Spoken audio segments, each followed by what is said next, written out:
사건의 이슈가 뉴스를 바꿉니다.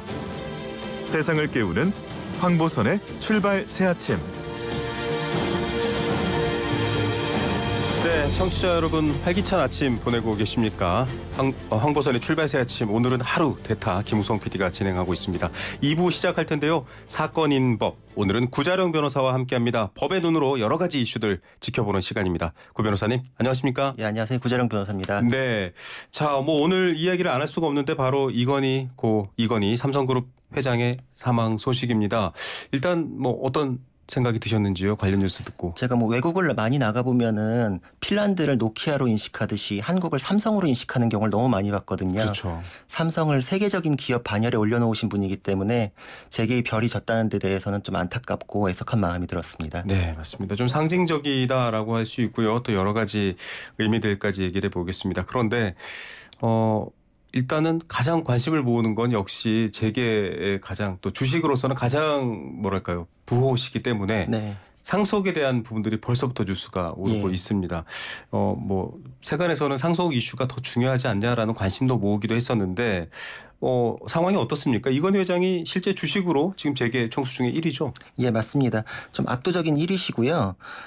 이건희 회장이 삼성전자, 삼성물산, 삼성생명 등 계열사 지분을 다량으로 보유 중이기 때문에 퍼센트상으로는 조금 낮게 보일 수도 있습니다만은 개인이 갖고 있는 주식으로는 압도적인 1위이고 거의 천문학적인 금액이다 이렇게 볼 수 있습니다. 예, 주식가부 1위 이렇게 돼 있습니다. 네. 지분율로 치면은 2%, 4% 이렇게 보이는데 실제 이 액수로 따지면 얼마 정도나 될까요? 대략? 일단 지난 23일 종가 기준으로는 18조 원을 넘어서고요. 네. 이 회장의 지분을 모두 상속받으면 현행법상으로는 약 10조 원 이상의 상속세를 납부하게 될 것으로 예상이 되고 네. 그리고 이게 지금 공시가 되어 있는 주식만 따졌을 때지 일반 재산들까지 합치면은 그 이상 올라갈 가능성이 더 높습니다. 주식만 놓고서 지금 네. 18조 2천억 원 이상 되는 이 주식을 상속할 경우에는 10조 원 가까운 세금을 내야 된다.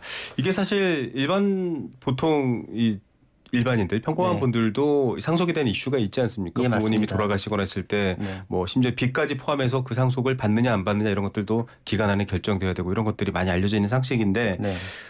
이렇게 좀 재계에 또 최상위를 다투시는 분들은 다른 것 같아요. 이를테면 상속세 적용 방식도 좀 다른가요? 일단 금액에 따라서 세율 구간이 달라지는데 이건희 회장 같은 경우에는 물론 최고 세율 적용 구간이 될 것이고요. 네. 이 경우에는 이제 상속세 및 증여세법의 규율을 받습니다. 네네. 보통 이제 30억 원 넘어가면 최고세율이 적용이 되고요. 네. 이때는 이제 50%인데 주식도 주식으로서의 이제 가치가 경영권 프리미엄이 붙어 있는지 아닌지에 따라서 또 할증이 또 여부가 결정이 됩니다. 네. 예, 이건희 회장 같은 경우에는 최대 주주 요건 또는 이제 최대 주주의 특수관계인 요건에 모두 이제 해당이 되는 경우이기 때문에 네. 20에서 30% 정도 할증이 예상이 되고요. 네. 그리고 일반 재산에 대해서는 이제 주식과 같은 이제 할증은 없습니다. 그래서 결론적으로 따져 보면은 주식이나 지분에 대해서는 할증까지 해서 상속세는 한 60% 정도 납부를 하게 될 것으로 보이고요. 네. 일반 다른 재산에 대해서는 상속세율이 50% 정도 적용될 것으로 보입니다. 예, 이 주식 같은 경우는 특히나 경영권이라든지 여러 가지 다른 추가적 가치가 부여되어 있기 때문에 좀 할증된다, 더 많다 이런 얘기를 해주셨습니다.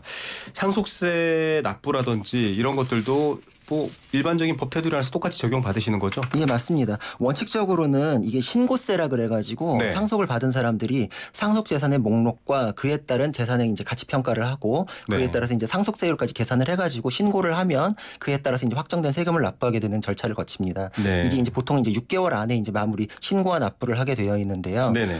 이처럼 이제 천문학적인 상속세를 납부해야 되는 경우에는 그게 좀 한 번에 납부하기가 좀 어렵죠. 그렇죠. 그래서 구광모 회장, LG그룹 회장들 같은 경우에도 한 9,700억 정도 상속세를 네. 연부 연납 제도를 활용해 가지고 나눠서 내고 있는데 삼성가에서도 마찬가지로 연부 연납 제도를 이용해 가지고 이걸 설명을 드리자면 한 5년 정도 기간으로 나눠 가지고 한 6회 정도 분할 납부를 하게 되는 방식인데 네. 아마 한 번에 내기는 삼성가에서도 좀 부담스러운 금액이기 때문에 연부 연납 제도를 활용할 것으로 보입니다. 사실은 뒤에 여러 가지 얘기를 하겠지만 이걸 어떤 돈을 10조 원이라는 세금을 납부를 하기 위해서는 그 돈이 필요한데 네. 이걸 어떻게 현금화하실 시킬 것인가 또 네. 정부 입장에서도 이렇게 큰 세금은 받아본 적이 없을 것 같은 느낌도 들어요. 그래서 관심이 있는데 구광모 LG그룹 회장 사례를 좀 봐야 될 것 같아요. 네, 약 맞습니다. 1조 가까이 되는 돈이었어요. 네네. 상속세가 네. 다 냈다라는 것들이 좀 뭐 미담 기사처럼 알려지기도 했는데 어떻습니까?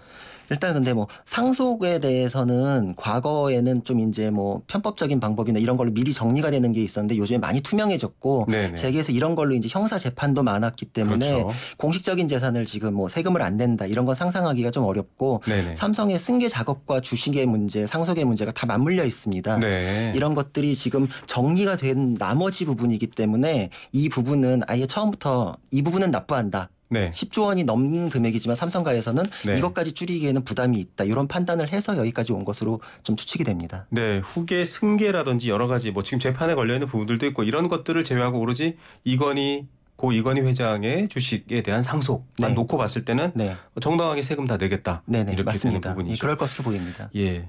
자, 이런 부분들에 대해서 여러 관심들이 모으고 있는데 자, 승계라는 것도 좀 일반인들은 저도 그렇지만 어려워요. 이게 뭐 기업을 그냥 누구 지명해서 자, 아들이 맡아라. 네. 이렇게 되는 게 아니라 지금은 굉장히 복잡한 과정이 있을 텐데 이것도 법적 절차가 있나요? 당연히 그렇고요. 네. 일반적으로는 이제 회사를 운영하는 것은 상법상으로는 이사 그리고 네. 이사 중에서 대표 이사를 뽑게 됩니다. 그렇죠. 근데 일반의 그 인식하고 조금 상법이 다른 부분이 뭐냐면은 총수, 회장 이러면 이제 굉장히 높고 네. 최고 정점에 있는 것으로 보이지만 이제 이거는 이제 경영상의 개념, 뭐 실질적인 개념 이렇게 볼 수 있고 상법상으로는 사실 그런 직함은 법적인 개념은 아닙니다.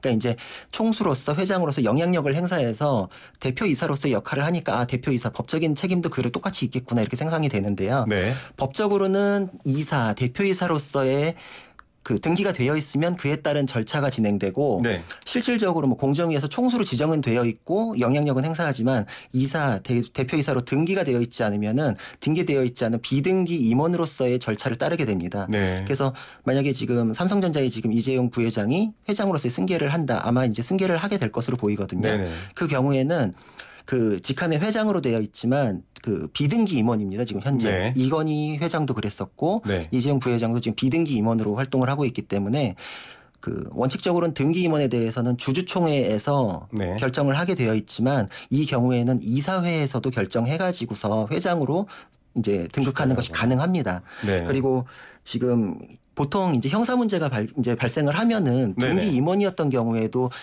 등기 이사직에 내려오는 경우가 많거든요. 네. 근데 이재용 부회장 같은 경우에는 지금 형사 사건이 걸려 있는 입장에서 네. 굳이 그 전에도 아버지도 안 했고 자신도 안 했던 등기 임원으로서의 등극을 이번에 하겠는가?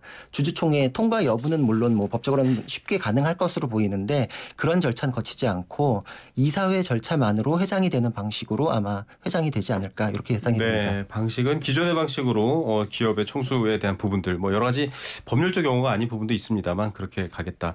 사실 이런 것들에 관심을 모으는 게 이재용 부회장이 지난 5월 이제는 경영권 승계 문제로 더 이상 논란 없도록 하겠다. 또 자녀한테 물려주지 않겠다. 이런 얘기를 하면서 좀 뭔가 지배구조가 바뀔 것이다 이런 기대를 모았기 때문에 더 그렇거든요. 네. 어떤 예상을 해볼 수 있을까요? 사실 근데 그게 승계 작업이라는 게 뭐 멀리 보면은 96년도에 에버랜드 전환 사채부터 계획이 짜여져 가지고 차근차근 진행된 게 아닌가. 네. 이게 지금 갑자기 뭐 돌발적으로 발생한 사건이 아니고 이건희 회장님의 그 와병 상태도 2014년부터 발생을 했거든요. 네. 그렇기 때문에 예상 못 물론 상속이라는 법적인 효과는 이제 어제 사망으로부터 발생을 하지만 이 조치에 대해서는 미리 계획이 짜여져 있었던 것으로 보입니다. 네. 그리고 경영권 승계에 대해서도 선언을 했던 것이 첫 번째로는 사실 형사 사건에서의 이슈가 가장 컸거든요. 그렇죠. 재판부에서 준법감시위원회를 뭐 만들어라. 그래서 그걸 만들었더니 거기서는 이제 사과나 승계에 대한 발표를 하는 것이 어떠냐 이렇게 권고를 했고 그래서 그때의 선언이라는 것이 형사 사건 양형에 있어서 좀 네.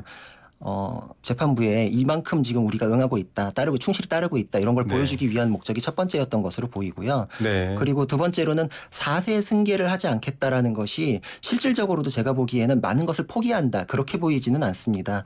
지금 3세 승계에서도 이런 큰 문제들이 많이 발생을 했는데 네. 요거에 대해서는 법적으로도 나중에 또 더 정비가 되고 이렇게 되면은 사실 합법적인 승계가 상속세를 다 내면서 승계하는 거는 상속세를 어마어마하게 납부하면서 경영권이 유지되기가 어렵거든요. 그렇죠. 그럼 편법의 방식을 생각하지 않을 수 없는데 지금 이렇게 두드려 맞는 경우가 편법의 경우를 다시 동원할 수는 없겠다. 자식 네. 대해까지 이거를 하게끔 하기는 어렵겠다. 이런 이제 현실적인 판단. 그리고 뭐 4세 승계는 뭐 앞으로 한 20년 정도 뒤의 얘기인데 네. 내가 지금 얘기하더라도 형사 사건은 가깝지만 미래 세대에 대해서 내 약속이 구속력이 뭐 얼마나 가겠느냐. 이런 뭐 한 3가지 정도 고려가 함께 작용을 하지 않았었나 이렇게 생각이 됩니다. 맞습니다. 사실 벌써 오래된 일처럼 느껴지는 분들도 있을 텐데 삼성물산과 제일모직 합병에 관련해서도 여러 가지 승계 작업 또 뭐 무슨 프로젝트, 뭐 G 프로젝트 이렇게 해서 지금 알려진 것들이 있습니다. 그런 것들에 대해서 지금 과거와 앞으로 다가올 미래가 달라질 수 있느냐에 대한 관심도 현 시점에서 집중되고 있기 때문에 이 얘기를 나눠봤습니다. 자, 이 지주회사 구조로 재편될 이야기도 사실 굉장히 오래됐습니다. 소유권은 유지하되 네. 지금 순환출자의 복잡한 고리는 좀 끊자 이런 얘기인데 네. 이게 가능성이 있을까요? 이렇게 오래 얘기가 나왔는데 아직 사실 뭔가 가시화되는 측면은 없는 것 같기도 하고요. 근데 삼성이 지금보다 예전에 순환출자 구조가 더 복잡했고 네. 이것이 이제 뭐 합병해가지고 통합 이제 삼성물산 출범하고 이러면서 지배 구조가 많이 이제 좀 개선이 돼 재편이 되는 네네. 상태입니다. 그래서 순환출자 구조가 예전에 비해서는 많이 정리가 돼 있고 네. 이것이 이제 마무리 작업이 되면은 삼성물산을 정점으로 하는 이제 사업지주 그리고 네. 삼성생명을 이제 정점으로 하는 금융지주 이런 식으로 이제 완성이 되지 않을까 이제 그렇게 보입니다. 네, 사업지주와 금융지주로 나눠진다. 네. 뭐 좀 그냥 들으면 아침 출근길에 무슨 말이야 이렇게 좀 오해하실 수도 있는데 조금 더 쉽게 풀어서 설명해 주신다면. 일단 그 지주회사가 회사를 지배하고 또 회사가 지배하고 이게 그러면 그렇죠. 이제 이재용 부회장으로서는 하나의 회사 지주회사를 이제 장악하고 있으면은 네. 그 밑에 회사를 쭉 이제 연달아서 모든 주식을 다 본인 개인이 갖고 있지 않아도 지배할 수 있는 구조가 완성되잖아요. 네네. 예전에는 이게 굉장히 복잡했는데 이거에 네. 대해서 이제 법적 제재가 굉장히 이제 리스크가 크기 때문에 연쇄적으로 이제 그 그룹 전체가 안 좋아질 수도 있고 법적으로는 이거를 이제 금지하는 쪽으로 많이 이제 흘러가고 있습니다. 그래서 이제 삼성에서도 이제 그런 것들을 고려해가지고 정리를 하고 있고 그 와중에 또 이제 원칙적으로는 금산분리라 그래가지고 네. 금융 쪽과 일반 사업 쪽이 자금이 넘나다니는 이런 식의 출자 구조는 굉장히 위험하다. 또 이제 금융 쪽은 사실 고객들의 돈을 맡아가지고 운영하는데 그렇죠. 이것이 어떤 그룹사의 뭐 이제 계열사 몰아주기, 뭐 지원하기 이런 식으로 쓰이는 건 당연히 막아야 되는 거거든요. 네. 그러니까 이런 법적으로 이제 제재가 완비가 되어 있고 이게 지금 이제 그거를 과거에서는 이제 좀 느슨했던 것을 네. 많이 활용했지만 앞으로는 그럴 수 없다. 삼성으로서도 그리고 또 이제 형사 사건이나 스스로의 네. 선언이나 이런 거에 의해서 정리를 하겠다. 지금 통합 삼성물산 출범 이후의 모습은 네. 그런 것들을 모두 고려해가지고 좀 깔끔하게 정리를 하는 차원. 이제 지금 거의 마무리 단계 아닌가 이렇게 보입니다. 예, 참 뭐 과거에는 A 회사가 B, B 회사가 C, C 회사가 D 굉장히 그렇죠. 복잡하게 소유 구조 내지는 지배 구조가 있었는데 이런 것들을 좀 바꿀 수 있다라는 얘기를 지금 할 수 있습니다. 예, 여러 가지 얘기가 지금 나오고 있는데 좀 짧게 정리를 해야 될 것 같습니다. 국정농단 뇌물 혐의 이 파기환송심이 오늘부터 시작됩니다. 요 재판 전망만 좀 간단하게 정리해 주시죠. 원래는 사실 그 전에 많이 진행이 됐다가 네. 재판부에 대해서 이게 지금 집행유예를 예정하고서 진행하는 게 아니냐라는 네. 이제 특검의 반발 때문에 기피 신청에 대해서 상당히 좀 오랫동안 멈춰 있었거든요. 네. 그래서 오늘 이제 공판 준비 절차인데 아마 상을 당했기 때문에 출석은 하지 않을 것으로 보이는데 네. 그것과 상관없이 일정은 그대로 진행될 것으로 보이고요. 이재용 부회장으로서는 좀 어려운 재판이지 않겠나. 그래도 지금 네. 룸은 남아 있고 재판부의 분위기가 사실 그렇게 나쁘지는 않습니다. 그래서 이재용 재판부로서는 할 만한 재판 아닌가. 여기까지는 물론 삼바 사건이 굉장히 어렵습니다. 네. 알겠습니다. 이 부분에 대해서도 좀 추가로 지켜보겠습니다. 자, 2부 순서 여기서 마치고요. 저희는 뉴스 듣고 3부에 돌아오겠습니다.